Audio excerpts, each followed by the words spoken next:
Recording in progress. Okay, and welcome. At this time, we'll call the August 15th, 2024 meeting of the Humboldt County Association of Governments Board to order, and can we get a roll call? Chair Johnson, Here. Mayor Jones, Here. Supervisor Madrone, Mayor Pro Tem Castellano, Here. Councilmember Atkins Salazar, Here. Councilmember Jorgensen, Here. Councilmember West, Here. Councilmember Orr, Here. Pack Member Arroyo, Here. Pack Member Allstrand. Here. Thank you. At this time, we'll adjourn as the HCOG Board and reconvene as the Policy Advisory Committee. And at this time, we'll take public comment on non-agenda items. If there's anybody that'd like to make public comment on non-agenda items. Don't see any hands raised. So we'll move to presentations. If I could introduce the first presenter. Jessica Karenko is a graphic design artist that's been working with us on the REAP campaign. We had money set aside in the REAP grant specifically for education and outreach, and through some other efforts we were involved in, we had received feedback that it would be good to run kind of like a housing campaign to share information about housing and the need regionally and locally. And so we kind of came up with this campaign when we realized we had a little extra REAP funding. We are coming to the very end of that grant cycle, so we were finding that we had just kind of little pockets here and there we wanted to make sure we used prior to it closing up. So Jessica's going to present her efforts in running what was mostly a digital campaign, but she'll go through all those metrics, and then we'll both be available for questions at the end. Thank you, Beth, for that introduction, and thank you, everybody. Let me share my screen here so you can see this presentation I have ready for you.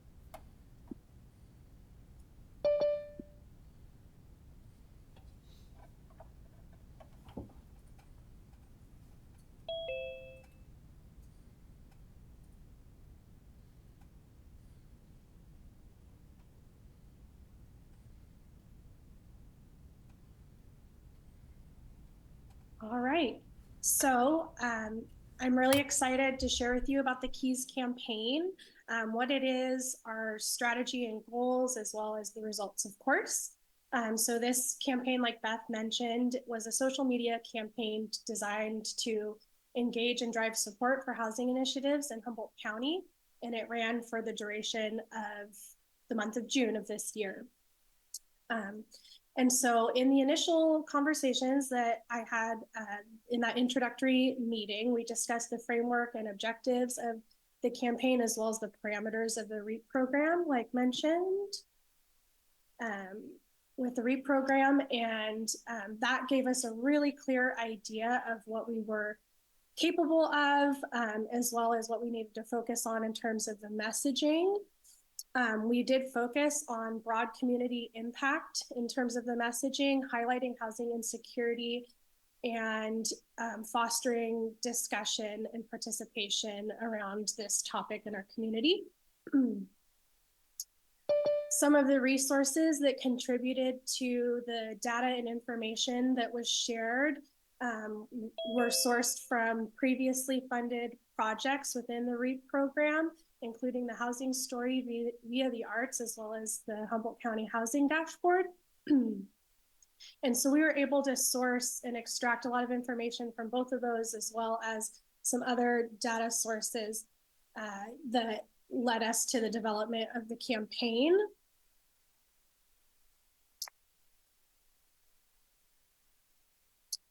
And so in terms of the content, we were able to, our goal was to distill what we could from a large data set, as well as stories from people, into bite-sized messages that would resonate, educate, and encourage people to participate with the campaign and beyond in regard to housing projects and initiatives, and thankfully we had a lot of data, but to develop a bit more of the creative components of the project, we felt it was really necessary to hone in on that humanization, and to do so, we incorporated a video element.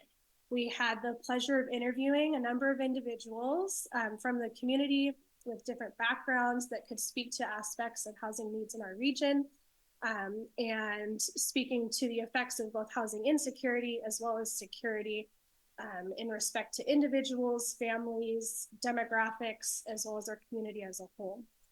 And to give you a taste of the tone and content, I am going to share one small clip, one of these videos. This is from the director and CEO, Tony Starr of the Open Door Community Health Centers. Let's see if that goes to the video.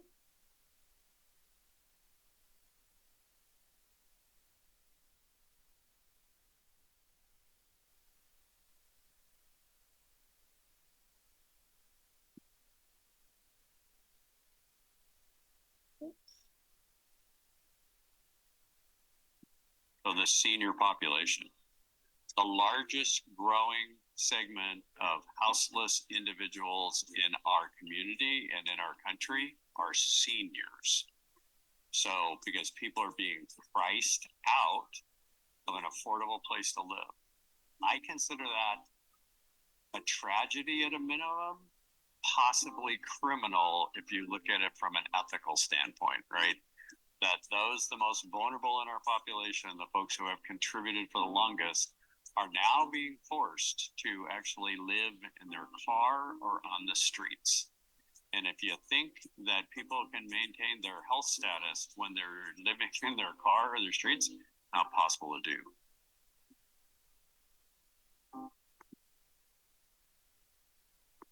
Right.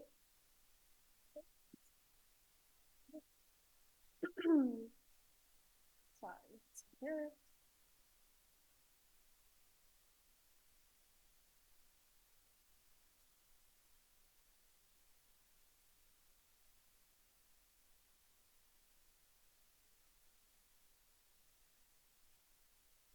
All right. And so something that I really like about each of these clips is that they highlight a different aspect. Like I said, hearing about vulnerable populations in our community is really important. And that was like a nice facet to highlight. Let's see here.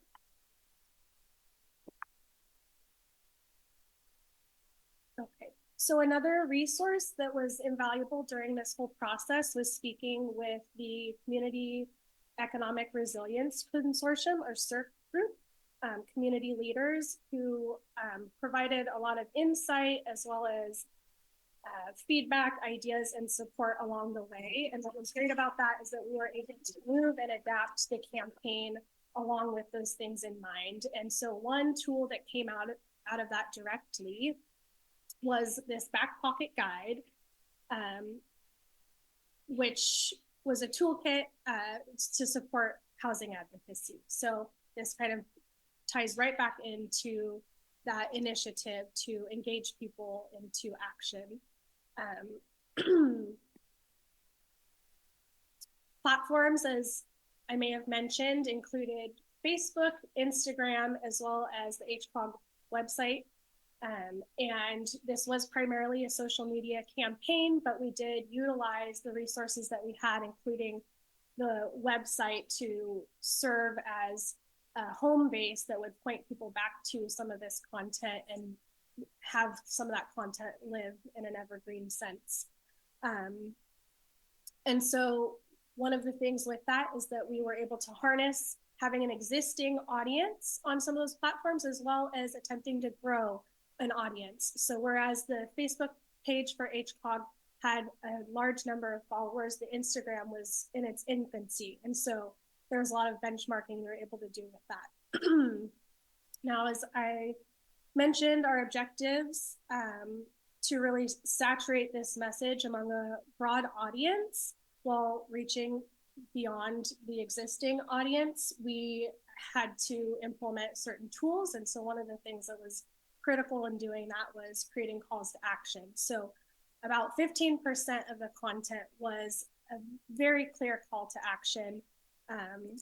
And that could have been something like encouraging folks to share those posts on social media, but also to engage outside of the platforms. And we also did reach folks using print and digital advertising, including the Lost Coast Outpost, North Coast Journal, and we did boost posts on Facebook and Instagram.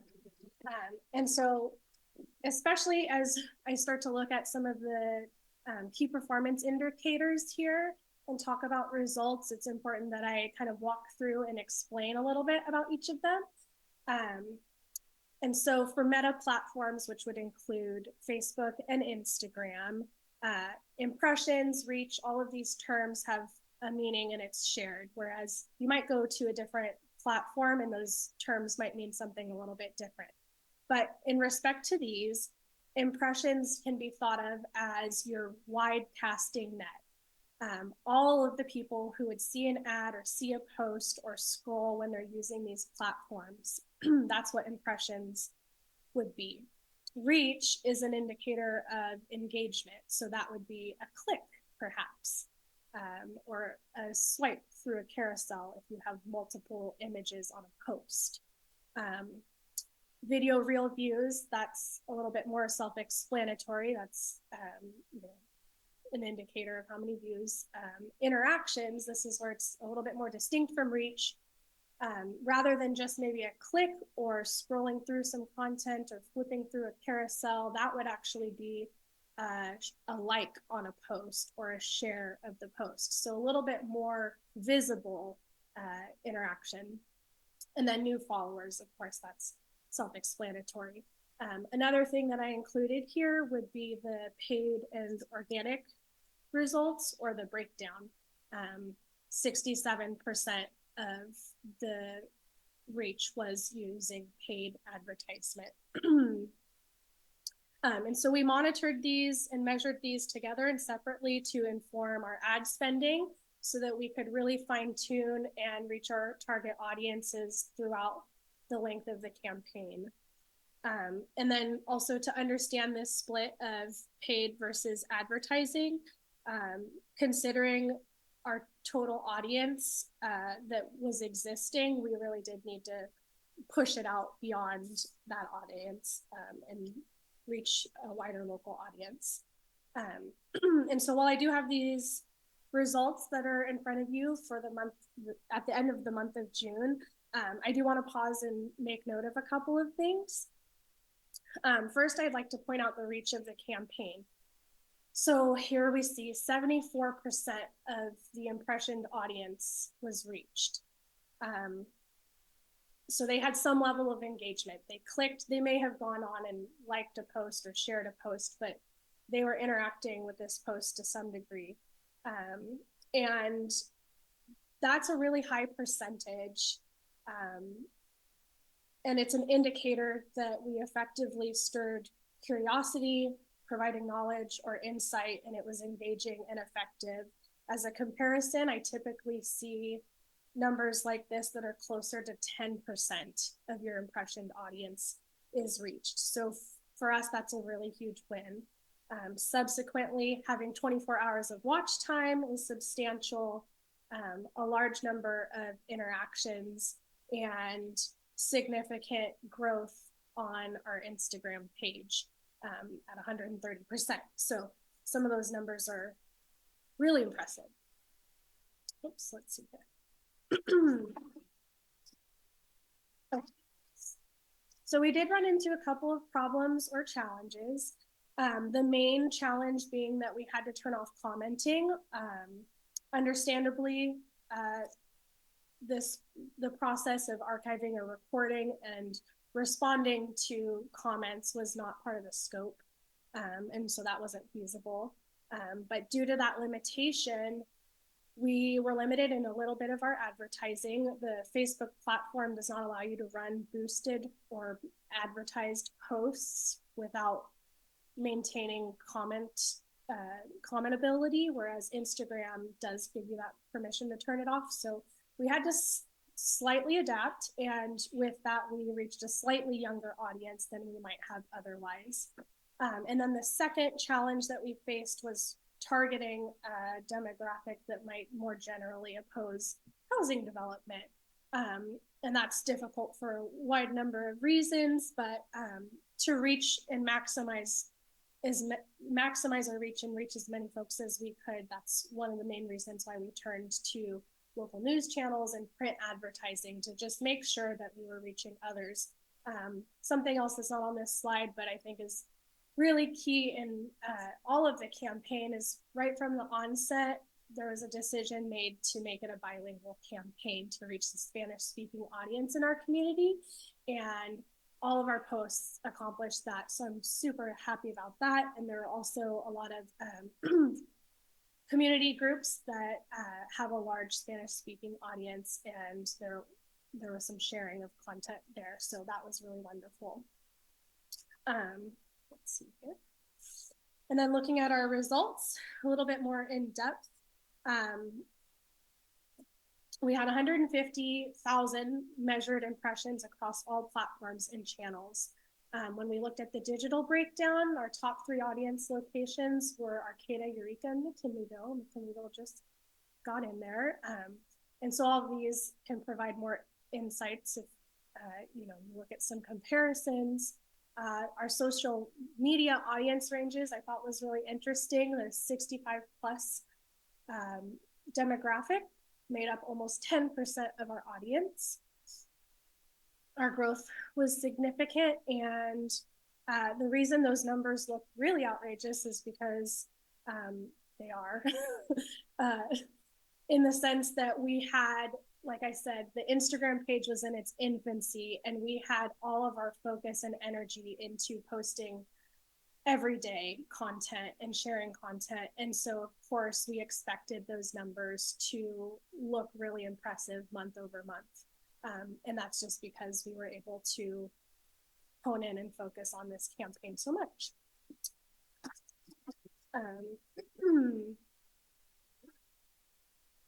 I mentioned that that 67 33 split for our organic and paid advertising split. And I do want to say that even still, that 33% of organic reach is still really great.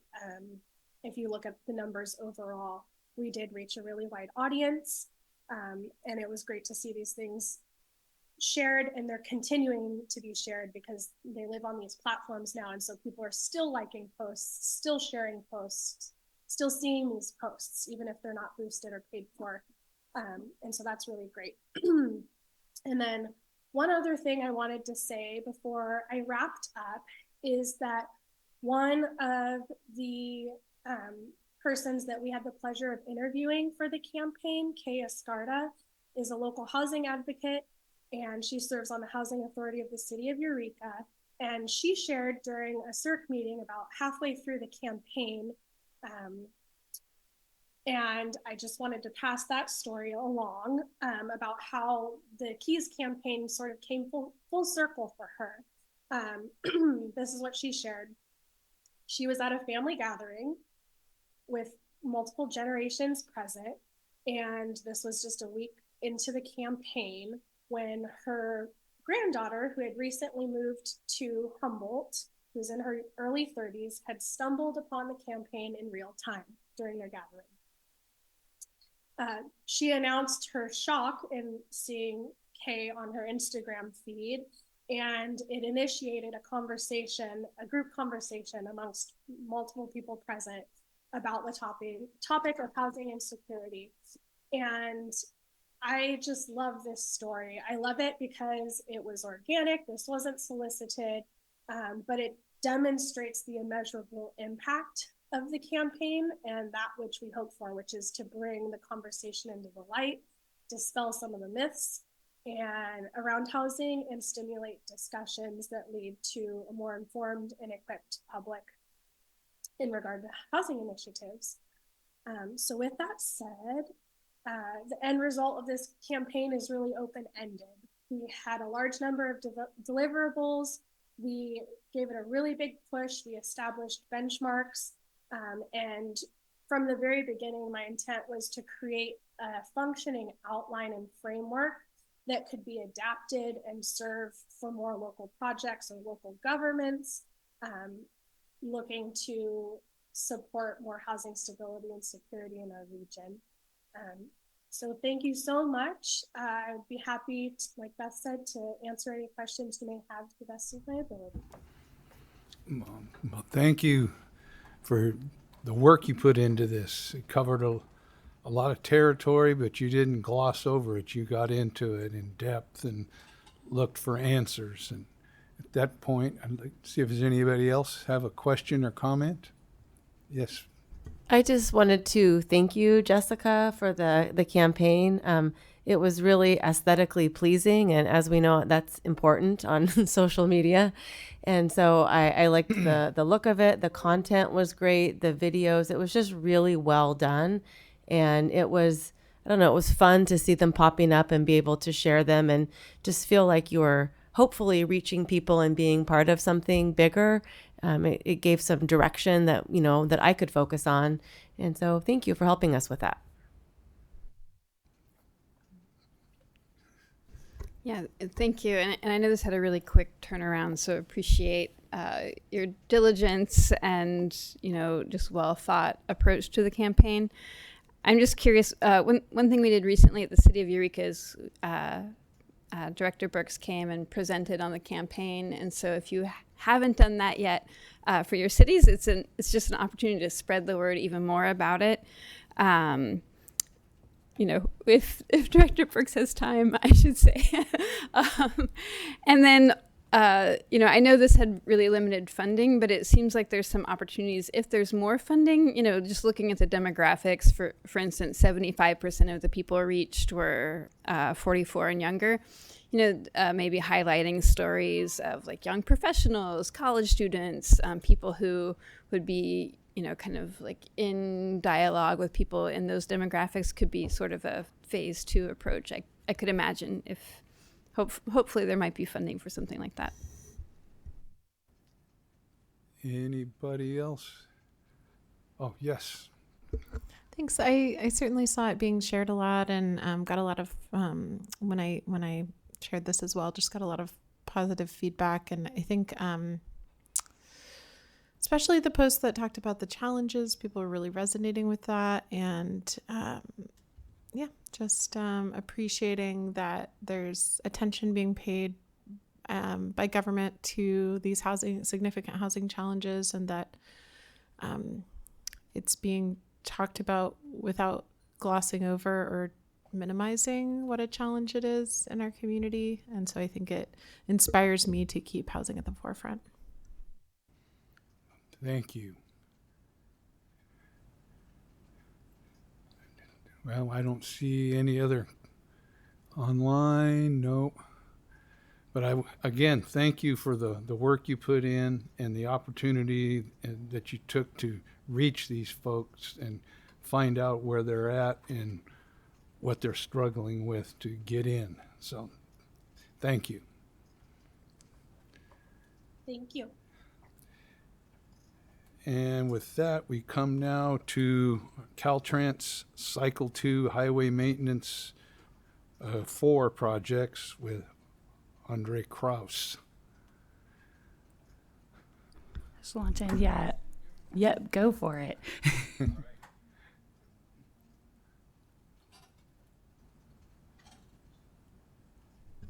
we go. Welcome, everybody. Welcome. Thank you for having me. Excuse me. Andreas Kraus, Caltrans District 1. I'm the chief of the Safe Systems Office, and I'm here to give you an update on, it's called the HM4 Safety Program. It's essentially the Caltrans version of a quick build. It's a relatively new program, and we're trying to get some work accomplished on 4th and 5th Streets. So I already touched on this. So it's a quick build program within Caltrans focused on new safety enhancements, and it's really there to support our Vision Zero goal of eliminating fatal and serious injuries by 2050.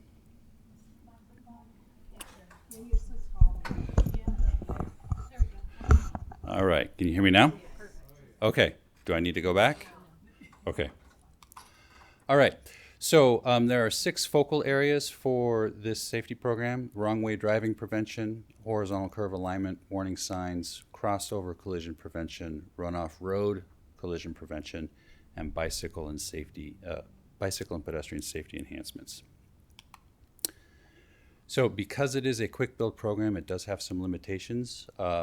Significantly, it has a very short lead time, and that limits what we can do. So if there are right-of-way concerns, permitting concerns, utility relocation, we can't address those through the quick build program. We'd have to go a different project route for that. So that really limits our ability to do kind of hardscaping things. What it does leave us is signs, striping, pavement markings. And those are actually very powerful tools to do traffic calming measures and other things quickly. So you're all familiar with 4th and 5th Street here in Eureka. Here's just a picture of it. So we got there are one-way streets in each direction. When you look at these intersections here, you see different styles of crosswalks. Some are marked, some are not marked. And so that's one of the things that we're trying to address here is really the focus is going to be on crossings to try to help improve some of those crossings and have consistency across the entire corridor on 4th and 5th. So some typical treatments that are planned: high visibility crosswalks, rectangular rapid flashing beacons at a number of locations. There's the new SB 413, I believe it was, about the daylighting at intersections, essentially the no parking areas. So we wanted to enhance basically the no parking red curb areas with some extra cross hatching and then a little bit more pavement markings in front of the bus stops. So there are a variety of different styles of crosswalks that we can put down, and we're trying to consolidate everything on 4th and 5th Street to the ladder style crosswalk at the bottom. So here's a typical for one of the intersections on 4th and 5th. So we'd consolidate to the ladder style crosswalk on all 4 legs of that intersection, whether they're existingly marked or not marked. We want to have them on all legs. If there's not a signal there, sometimes we have the advanced yield markings, sometimes, which are those pavement markings that look like diamonds on the far right there. Some of our intersections have those, some of them don't. If they're missing, we would add them, and that would be for the unsignalized intersections. And then if we need to refresh the stop markings on the minor legs, we would do that as well. We'd also like to add some rapid flashing beacons at several locations. So at R and 3rd, B Street, 4th and 5th Street at B, 4th and 5th Street at C, and 4th and 5th Street at O.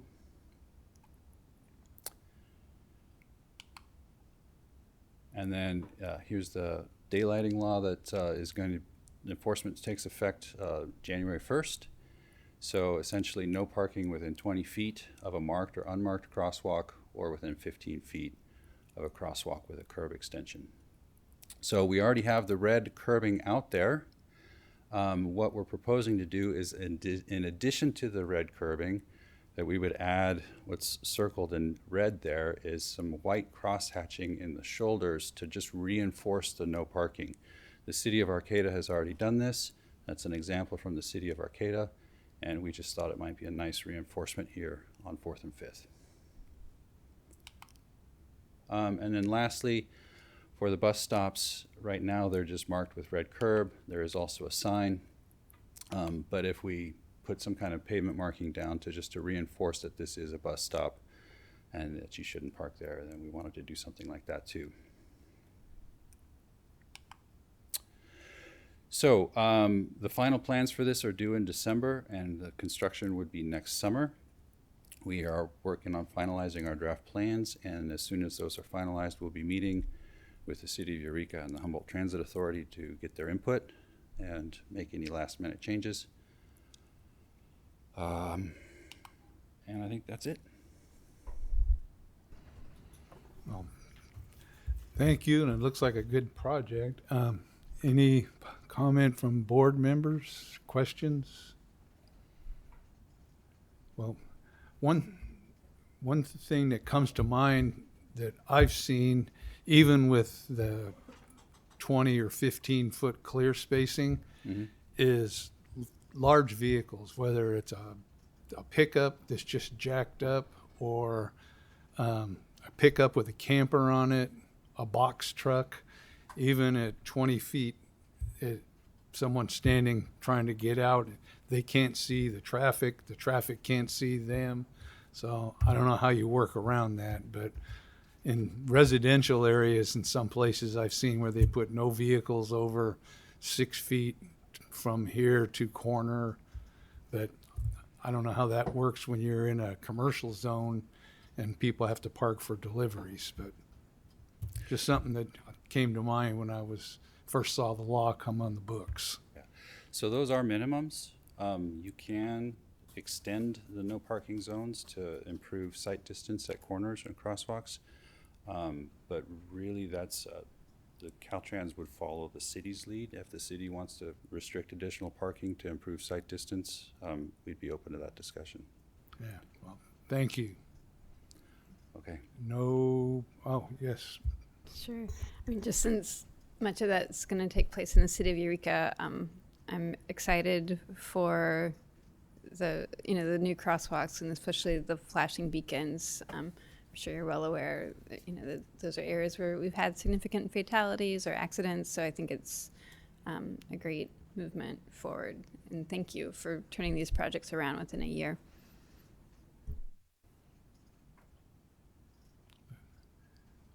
I think we have a comment. Colin Fisk. Thank you. Good afternoon, everyone. Colin Fisk with CRTP. I just wanted to thank Andreas and his team for figuring out really how to fit as many meaningful changes as possible into this kind of small box that this program offers. And so I think this really will help quite a bit. And also look forward to discussions with Caltrans and the city about even more significant sort of overhauls of that corridor, which I think are really needed for true safety. So thank you. Thank you. Colin. Yes, Mayor Jones. Yeah, hi, Mayor Jones from the city of Blue Lake. We're right now in the process of doing a Safe Route to Schools project in our town. And one of the things that we're having on our crosswalks is a slight elevation of the asphalt. Have you considered that, or would that work in this situation? Because I think it's going to work out really well for our little town. I don't know if that's a possibility. So raised crosswalks are a effective, proven safety countermeasure. I don't think that they fall within the realm of the quick build, but given the speed and the volumes on 4th and 5th, I don't think that they're necessarily appropriate there, but they are very useful tools in other locations.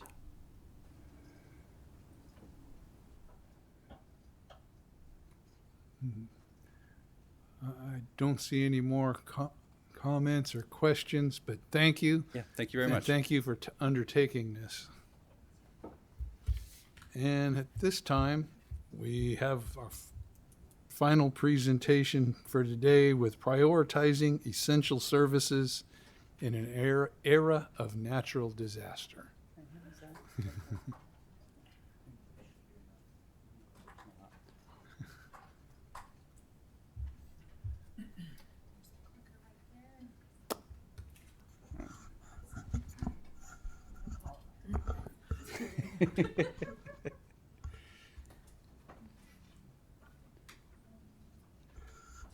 All right. Thank you. Good afternoon.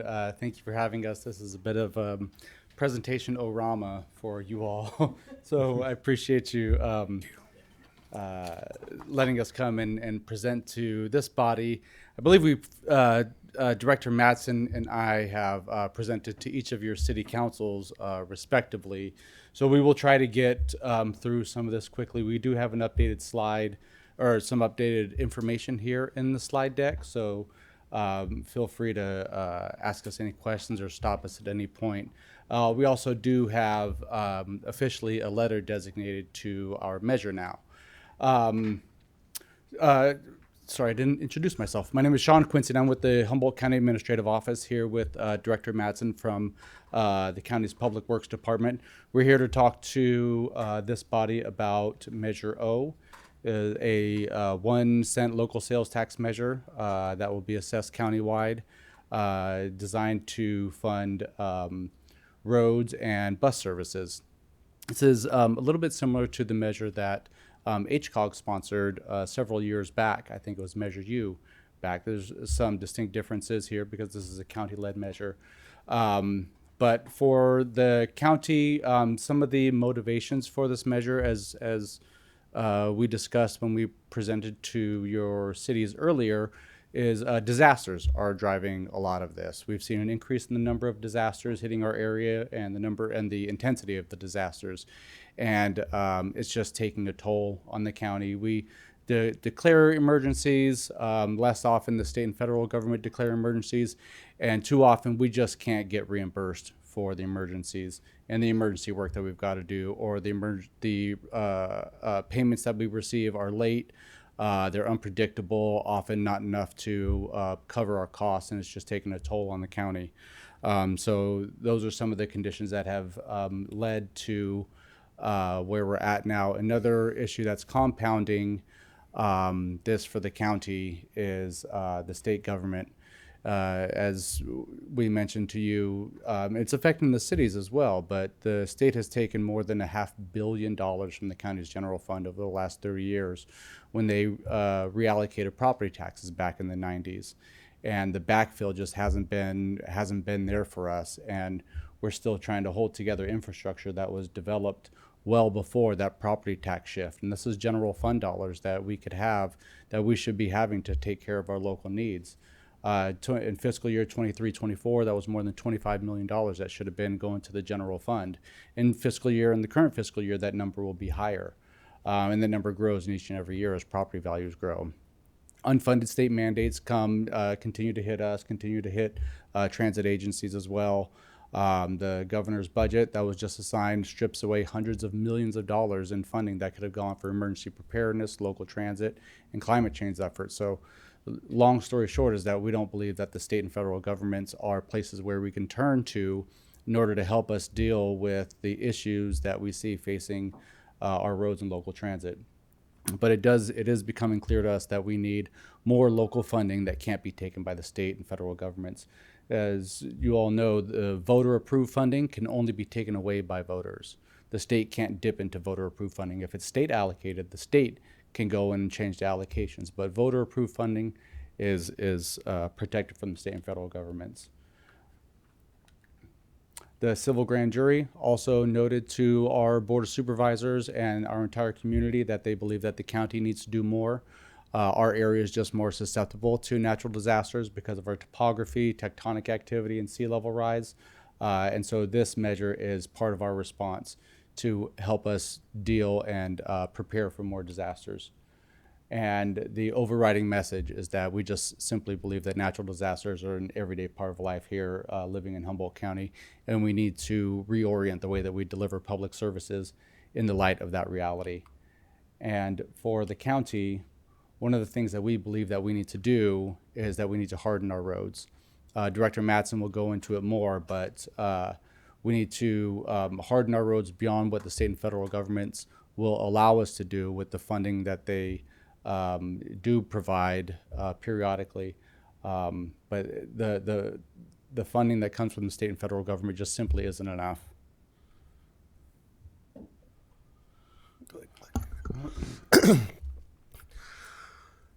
I've been with the county since 1998, and from then and before that through about the mid-2000s, we would have about one declared disaster every 3 years to the tune of $3 to $5 million, which was absorbable by the county without really affecting our operations. Since 2017, we've had 7 different declared disasters for a total of $70 million in damage to the county road system.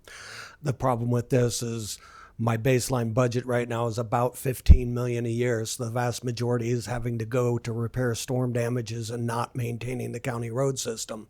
And what happens with that is the county road system starts to deteriorate rapidly.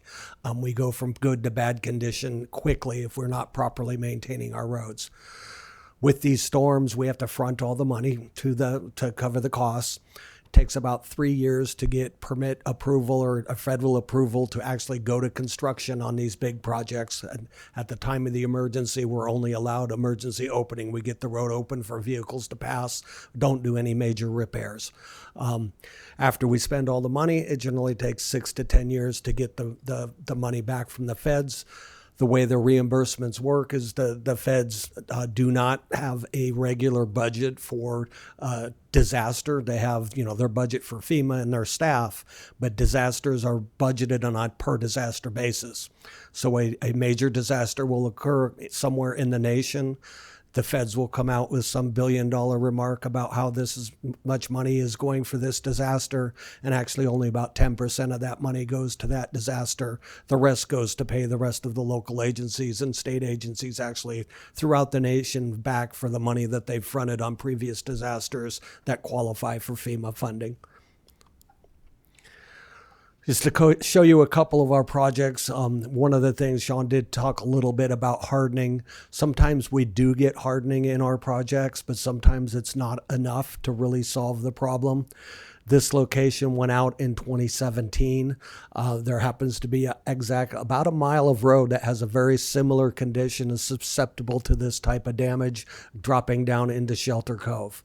We were able to get a strong retaining wall here. One of the prime movers of this at this point is right above the county road. The subdivision of Shelter Cove started, and houses would have been lost if we couldn't build the road back. So we are actually able to get a good project at this location, but then again, it ended, and up and down this road are very similar locations, which we have yet to get mitigation funding for to stabilize before they fail. This cost about over $7 million for that one little project, and mitigating the rest would be a significantly less investment of doing it now rather than after it fails. This is Lighthouse Road out in the Mattole Valley, heading out towards Black Sand, or not Black Sands Beach, but Lighthouse Beach, the beginning of the Kings Range heading south to Shelter Cove. This road regularly gets damaged. We're regularly allowed to go back and reinforce the section that blows out.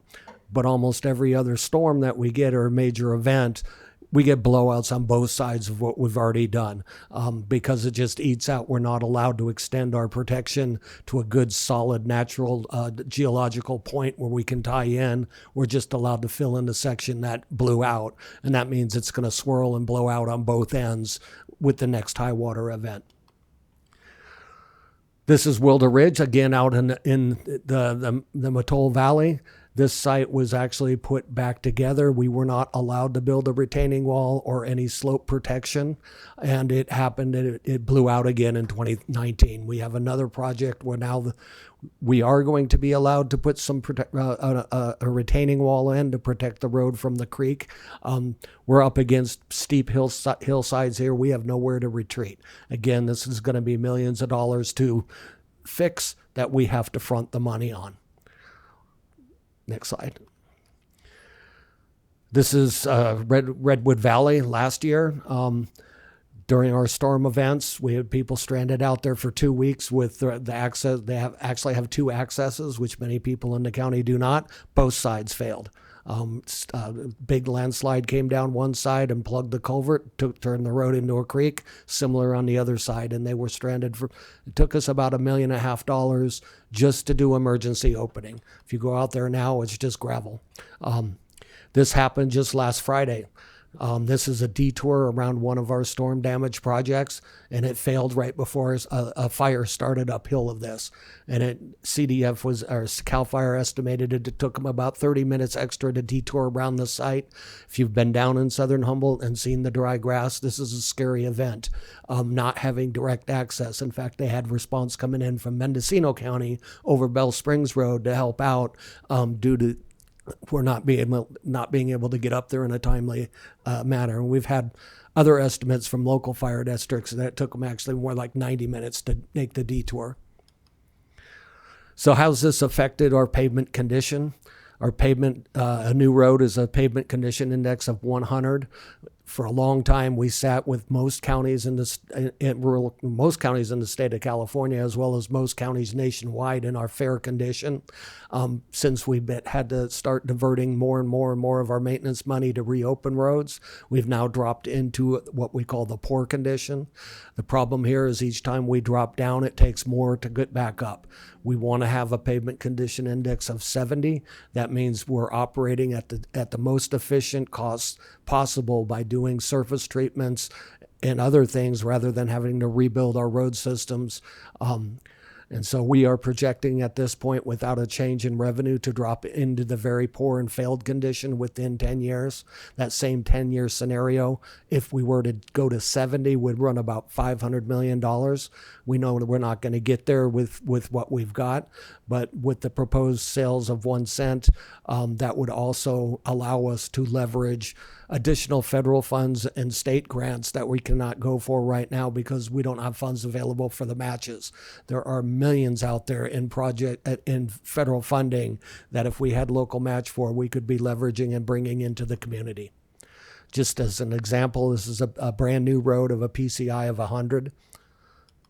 This is where we sat for the longest time, in the mid-range, keeping our road system together, not really dropping, but nothing really great, but nothing really horrible. These are usable roads. You can see they need maintenance. They need some surface sealing. They need some crack sealing.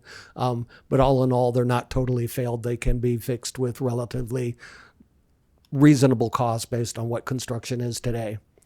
Now we've dropped down into the PCI in the 40 range, which means our roads are starting to fail at the base level, which means we need to start reconstructing certain portions of our roads because we can no longer efficiently put a surface treatment on it and think it will last more than a couple of years. Again, we are projecting that our roads are going to continue to drop unless we have a change. That $500 million is it's a scenario we run. Every time we run our pavement condition analysis, we run a scenario of what would it take to get to 70. In 2012, it was $150 million. In 2017, it was $300 million. And effective the 2022 analysis said it's $500 million and it's going to get worse. Here's where we're headed if we don't make some changes. And back to the good news. So there is a bit of good news in this. We did some polling of the community since we went and talked to your respective councils last. And these are the priorities that that we heard back from our communities. Their community said if this passes and there are funds that there are projects that are funded, we want to make sure those projects create local jobs, that it fixes the roads, and it provides bus service. And we believe that the measure that we presented, the Board of Supervisors on the July 23rd approved placing this measure on the ballot. We believe that the measure that we're presenting hits those marks pretty well.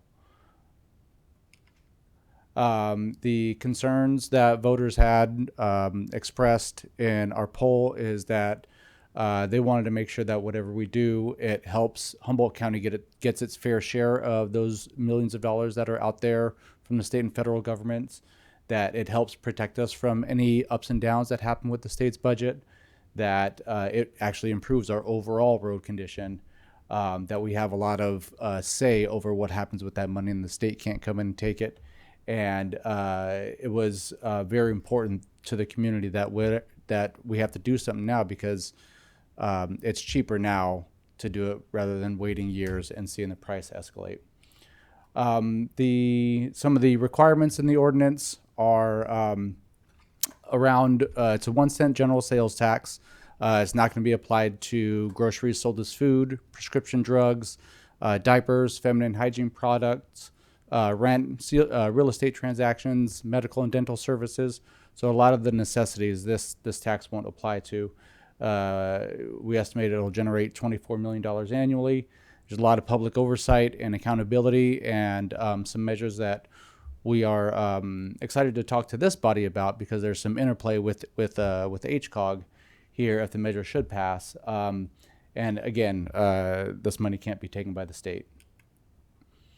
In terms of citizen oversight, should this measure pass, we're building in 3 different layers of oversight. First, if the measure should pass, in order to determine top line numbers, which services should be funded, how much money should go to transit, how much money should go to roads, we'll have a work group with some transit folks, likely some people here in this room. Public Works, Board of Supervisors will develop top line numbers and present that to the board to adopt. Once those numbers are adopted and we figure out how much money is going to transit, how much money is going to roads, then project plans and spending plans will be presented to the Social Services TAC and the, what is the other TAC called? And the Technical Advisory Committee at HCOG. And we're excited about that because that's where a lot of the technical experts live. You know, at the county, we don't provide bus service, but we know that folks in the Social Services TAC know exactly where that money should go, what services should be provided, especially as it relates to the unmet needs plan that HCOG has approved. And then once that money is spent, then the audit committee that is chaired by the elected auditor controller and treasurer tax collector will report out publicly on where that's spending.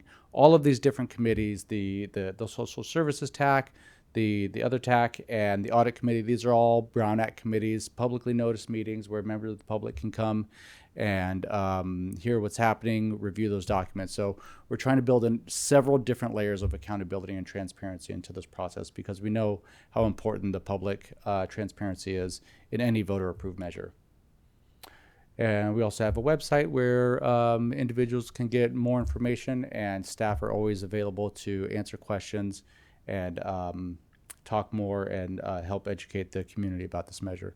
So with that, I want to thank you again, some of you, for hearing this message probably twice or the third time. We are definitely trying to get out and reach the community. We'd love to hear other groups that you know that we should talk to.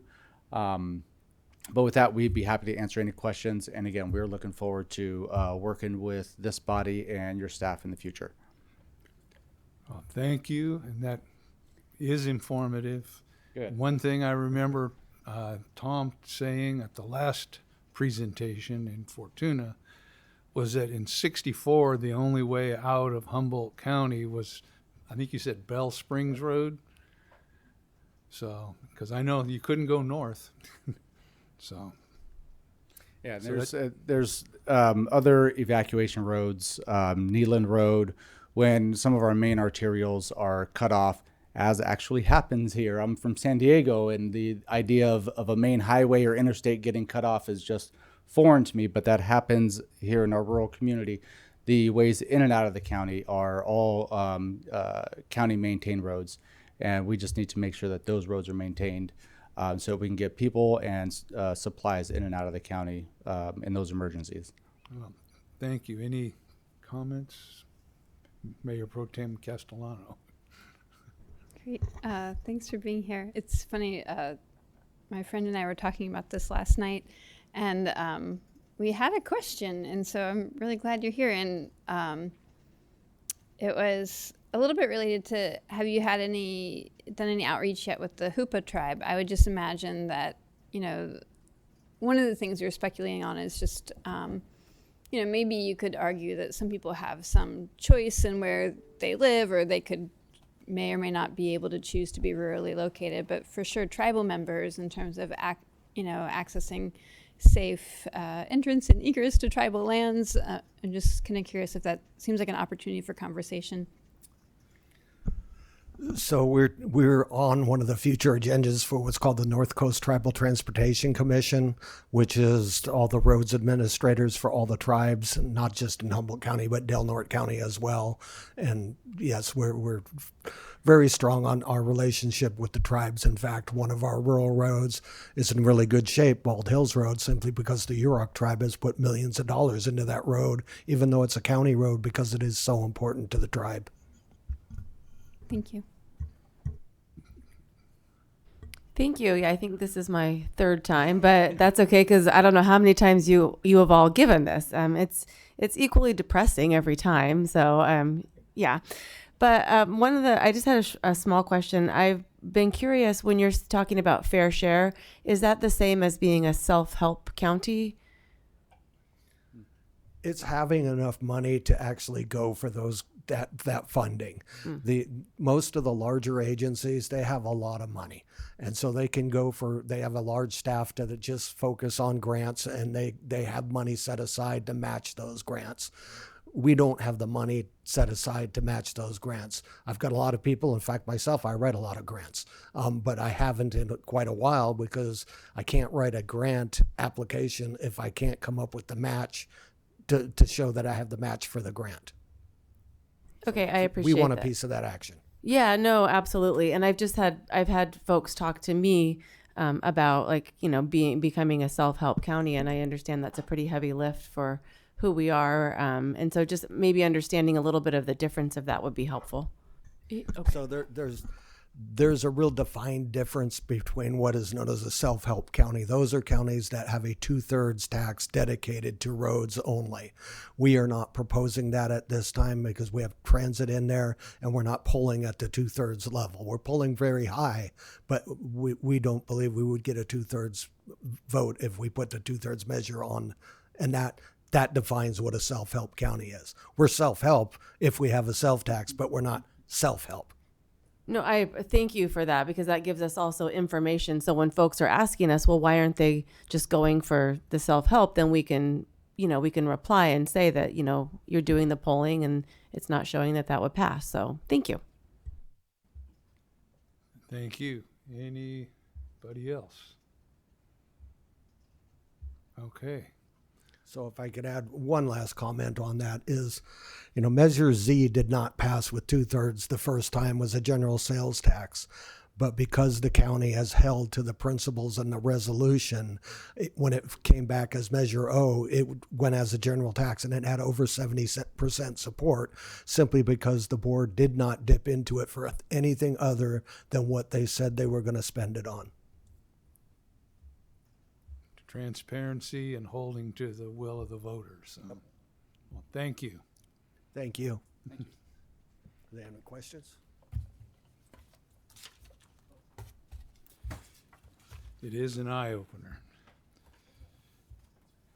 Okay, we come now to the PAC consent calendar with 3 items: the meeting record from June 20th, and the City of Fortuna and City of Realdale LTF claims. Is there anybody that'd like to pull anything? Anybody have public comment on these items? We get a motion. I would move passing the consent calendar. I'll second. We have a motion and a second. All in favor? Aye. Aye. Aye. So we have that. There were no items removed, and we come now to our action item. Our executive director has a staff report. Thank you. So I'm going to go over overall work program amendment number 1 for fiscal year 24-25.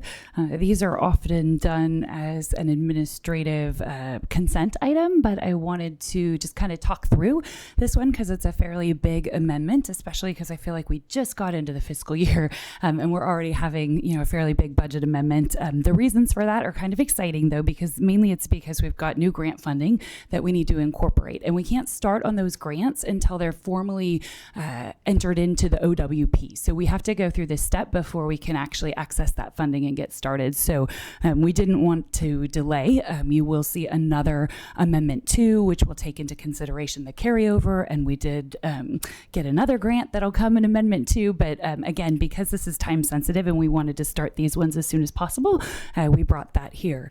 So the grants that we're talking about are the North State Hydrogen Fueling Siting Analysis analysis.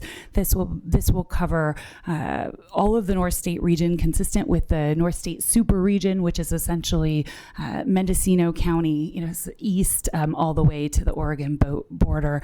And we'll be looking at fueling for hydrogen fueling and the needs there, specifically for buses, and kind of building out that network, really, partly to support HTA's transition to hydrogen. The more available we can make fuel, the more we can bring the cost down. So we kind of need these planning efforts in place to set the stage so that as we go for individual fueling station projects, we can show that we're relying on a comprehensive plan. We're not being redundant. And I think HTA does a phenomenal job coordinating with that entire region. So we're happy to support in that. There was no match for this particular funding source. This was funded with a Caltrans discretionary rural planning assistance grant. And like I said, we have no match for that. So all of our staff time will be covered and the consultant time will also be covered. The other grant that is in, I guess it's not a grant, but it's a funding program through the Carbon Reduction Program. This is a program that came out of the infrastructure bill at the federal level and is operated through the state. And we did take action a couple months ago to authorize the use of 300,000 of these funds for a regional zero emission fleet transition plan. It will benefit each of the cities. They'll each get to analyze their fleet needs and transitioning to zero emission fleets to meet CARB regulations. So we'll get started on that. There is a match that was already planned for in the OWP on that one. The overall carbon reduction program is, I think over 5 years, we're getting about 1.2 million. So this is just a small portion that we can access now, and so that is included in the OWP. We also removed 70,000 in state transit assistance. We're looking at a dial-a-ride study to really analyze how that's been going. We've received the comment to revisit our dial-a-ride structure, I think, for at least 2 transit development plans. So for at least 7 years, we've kind of known that we need to look at that. And we had the opportunity, we thought we'd need to fund it with state transit assistance funding, but we got a great opportunity to go with the Western Transportation Institute that's providing free technical assistance for us. So we'll get that study done basically free of charge. So we're taking that opportunity and working with HTA closely on that, and future information to come on how that will look, and decisions to be made on any adjustments to the dial-a-ride program. And then kind of the really big one that sort of slammed in here as item 3 is the staffing changes. And I think I might have mentioned this before. We are granting a leave of absence to Associate Regional Planner Stevie Luther. He'll be taking a 1-year leave or perhaps just a little short of that to pursue a master's degree. He does intend to return. He's done a fabulous job here at HCOG, and we love to be able to provide this educational opportunity. Really, we're just giving the time to be able to do that. So we are setting it up that he would return after his studies. And in the meantime, we do need to augment that staffing. So we're actually issuing an on-call planning RFP, a request for proposals, that went live, I think, yesterday, to kind of augment that. And we'll use some of the savings we have and some of the new grant funding we have to fund that on-call position. And then also we were able to secure a Civic Spark fellow, which is an AmeriCorps program that has fellows working throughout the state of California and some other states as well, specific to sustainability and climate. So it really helps with our sustainable transportation targets that we have in the RTP. This person will also be able to do a lot of outreach events related to promoting active transportation and transit. So we have big plans for this fellow, and it's a pretty cost-effective way to get a staff person in-house for a year. So between that, the on-call, the other piece of this is I'm recommending a step increase for our administrative services officer, Amy Eberwein, who is taking on, far more responsibility than that role typically has to kind of fill in some of the gaps. She's also doing a fabulous job. So that's kind of my plan. I wanted to go over, make sure the board was aware of that we, have these staffing changes. It'll be great when Stevie comes back. We'll have, another budget cycle to prepare for with that scenario. I also feel really good about getting that on-call, consultant on board.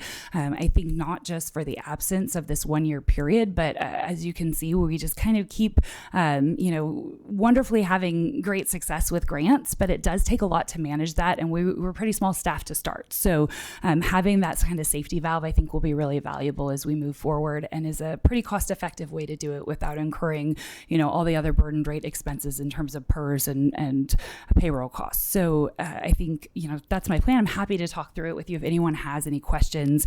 But those are the major changes. It is an increase, but that increase is funded through grants primarily.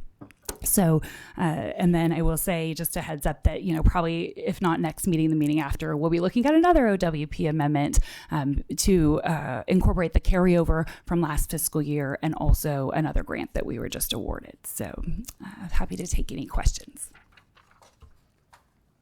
It's a lot going on. I commend you all for the grant success and for working diligently on that. Did you have a... I'm just so excited to be here. I don't get to ask questions very much, so I'm like, I'm taking every chance I can. Thank you for your patience. I'm really excited about the zero emission vehicle fleet transition plan grant, especially, this has come up at the city of Eureka in terms of how do we plan for this, especially around the potential need for like rapid charging stations and things like that. So I'm assuming that will be part of that. Yeah, the consultant will work with each jurisdiction individually to address the needs that they have. So as you can imagine, it's really different. Our jurisdictions are such varied in size, including the county, which has some really different needs in terms of the type of vehicles. Like they may need hydrogen vehicles just to deal with, the distance they have to travel to reach the far reaches of the county. And that looks really different in a city. I think Mayor Jones was mentioning, 1 square mile for the city of Blue Lake. That's a different kind of energy need to run those vehicles. So the hope is we essentially will have a chapter specific to each jurisdiction, and then with the projects lined out, and then they can use the additional carbon reduction fund money our different jurisdictions can to be sort of maybe a match going forward to implement some of those projects that are outlined in the plans. And so that's kind of the strategy we put forward. But yeah, it will be very specific, and it's really all of the public works directors that are involved in that, and we'll be, working directly with the consultant that's gonna execute the plan. That's exciting. And then also, I hear fairly often from dial-a-ride users, and I would imagine that Western Transportation will be doing some outreach specific to users to get feedback and things. Will that be? We haven't got there yet. We're really looking primarily at the fare structure to start. It really is a very interesting relationship in how we pay for dial-a-ride locally. And actually, the city of Eureka, from kind of early initial look at it, that is kind of why it gets raised every time, is spending kind of a disproportionate share of their Transportation Development Act funds on dial-a-ride compared to what gets spent on, for example, Eureka Transit Service. And so just looking at some of that initially, and then as we look to, there's also an interesting arrangement with HCOG paying into dial-a-ride, which is pretty unique apparently, from all the other COGs. The consultants really haven't seen that before. And I think there were some trade-offs, long before my time that account for that. We provide dial-a-ride in Humboldt that far exceeds the legal, kind of mandatory dial-a-ride. And so I think what we want to see is the recommendations on those fare structures and kind of whose fair share and what would that be. And then the real cost involved to kind of keep the level of service we have and sort of the difficult decisions moving forward. And I think at that point, once we have kind of the background information, that's when we'll want to bring in, really that user perspective and figure out how can we accommodate, the needs that we have, and be real about the amount of funding we have to deliver on that. Thank you. Okay, any other questions? Yes. I just wanted to check for clarification when I was reviewing this, and this may just be a holdover in the document from a past document. There's some of the work elements that talk about fiscal year 23-24 tasks, and I think it might just be a header error, but work element, let's see, it looks like it starts with work element maybe 7 or 8. And so they say fiscal year 23-24. I just wanted to make sure that we're not talking about remaining tasks from 23-24 and rolling them over, but this is meant to be 24-25. It is that meant to be 24-25. There are a few places where you'll see prior in the work elements that have audits and things like that where we would be looking back, but we can double check. Thank you for highlighting that, and we'll make sure we're on the right track. There's just a few places that would be applicable, and other than that, it shouldn't be in there. I wouldn't have even brought it up, but since we're making edits to it, and this is amendment already, I figured just for clarification, I would mention. Thank you.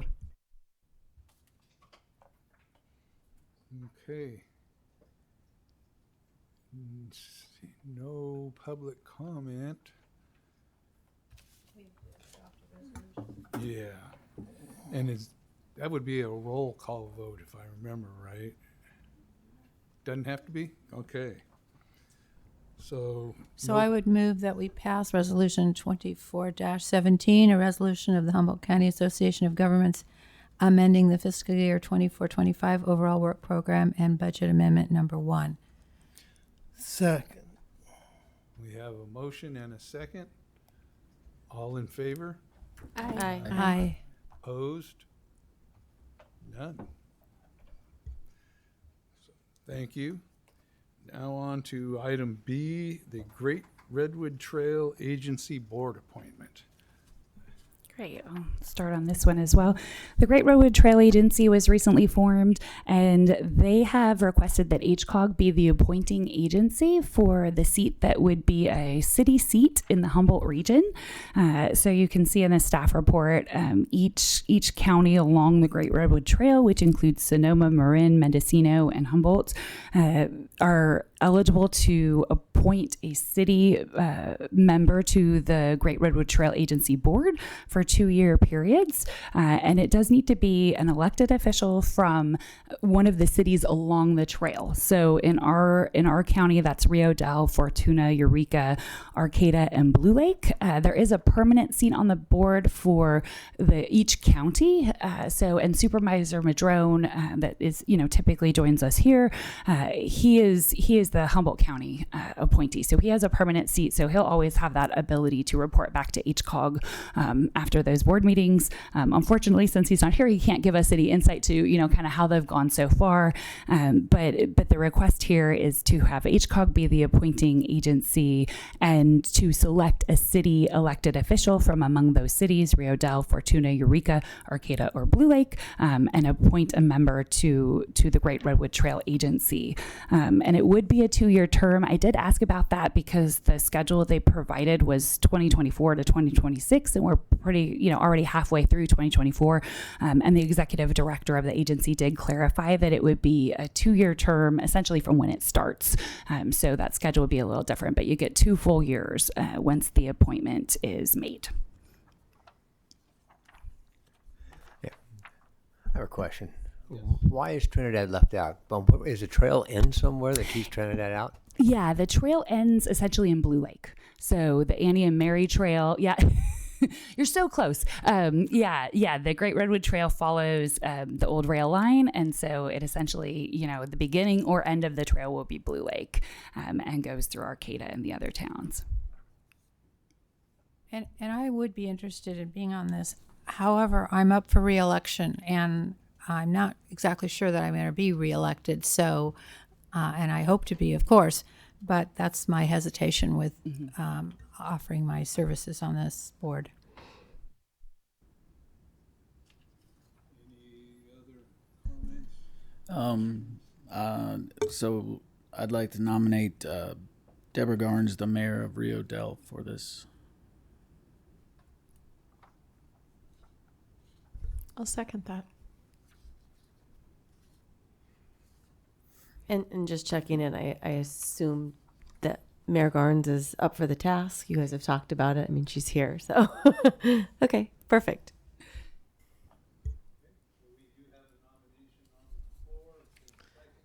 But Chair Johnson, can I ask a quick question? Yes. Could we hear from Mayor Garnes? Is that okay with you? I was looking to see if he was going to step up.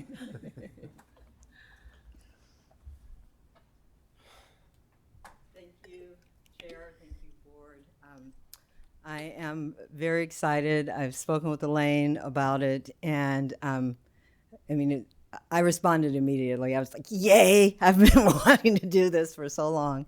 So you could not find a more enthusiastic person than I am about this trail.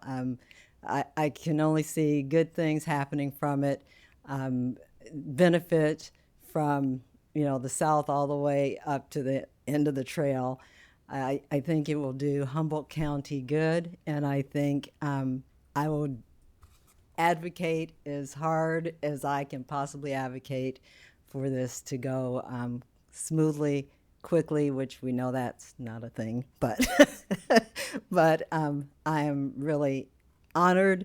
I was honored when she asked me. I'm honored that you would consider me, and I am absolutely enthusiastic about it. I just don't want to just jump up, If no one asked me to come up, I just don't want to wave. Like, I want to talk. Thank you for stepping up. Yeah, absolutely. Thank you. Any other? Okay. Oh, you have a nomination. A second. A voice vote? I think just voice vote. Yeah. I didn't see anybody up there, so. Okay. So all in favor? Aye. Opposed? Huh? You have second, third? Thank you.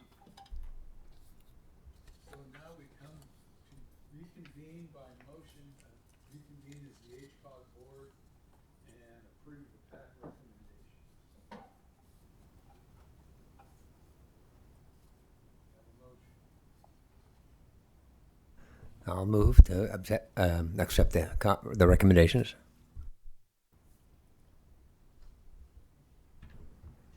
I'll second that. Motion and a second. Vote, all in favor? Aye. Aye. Opposed?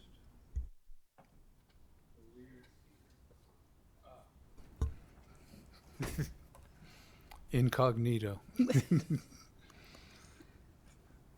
So we come now to the HCOG staff and PAC member reports, starting with our executive director. Great, thanks. Few updates tonight. So the grant I alluded to in my earlier presentation about the OWP was the Caltrans Strategic Transit Partnership Grant. We got $479,000 and some change to do really long-range transit planning, working with all of the communities in Humboldt. So we really have our partners in this, our staff from the various cities. We also have some tribal partners participating, and it really is, we do these short range transit development plans every 5 years, but kind of looking farther than that and setting some priorities. And there's some sort of vision setting that doesn't happen in the short term transit development plans. And we're going to be asking things like, what's more important to our community, coverage and getting to every far reach of Humboldt County, or really providing express service in the core areas that might benefit a higher number of people. If we had all the money in the world, we would do all the things, but we don't, and we know that, and so we want to be really strategic. And so this gives us a chance to talk about that, not kind of in transportation land isolation, but really working with community development directors and our community at large to think through some of these really kind of thorny issues and spend some time with them, and also build the relationships that we don't always see overlap from. We work really, really closely with our public works directors. We don't always have that same interaction with the community development staff that are making land use decisions. So this would also be building those relationships so that we could kind of insert that transit discussion into land use decisions. So when we're thinking about where are there housing opportunity zones and things like that different jurisdictions promote, are those happening in areas that can be served by transit? And just thinking of that as one of the elements elements as we look at, good development. And so really there's a lot in that grant. We're excited to have so many partners. I think there's they said it was the most partners on a grant they'd seen for a strategic transit partnership, but we kind of took it quite literally that it was a partnership grant. And so we kind of went big on that, and we're happy to see that award. So that'll be coming at a future OWP amendment. Another announcement I have really is just that the Regional Climate Action Plan, the draft of that has gone live. And so you can find that on the county website. They're in a public comment period now, and there will be a public meeting for that draft on September 10th. This is really important. All of the cities are participating in this climate action plan. I'm sure you've heard presentations at your jurisdictions. We will be linking to some of that on the HCOG website as well. And I think, one of the things that kind of loops HCOG in on that is we did use REAP funding for some of this climate action plan work. It is being led by the county, and we're happy to continue to support them and spread the word and make sure we get good engagement as the draft kind of moves on to the final stage.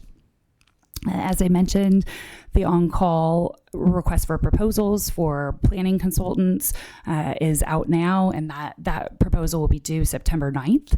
And let's see, the other proposal that we had out that's actually coming to a close tomorrow, we'll be receiving the last of the proposals for that regional zero emission vehicle fleet transition plan. So we've already done the RFP for that.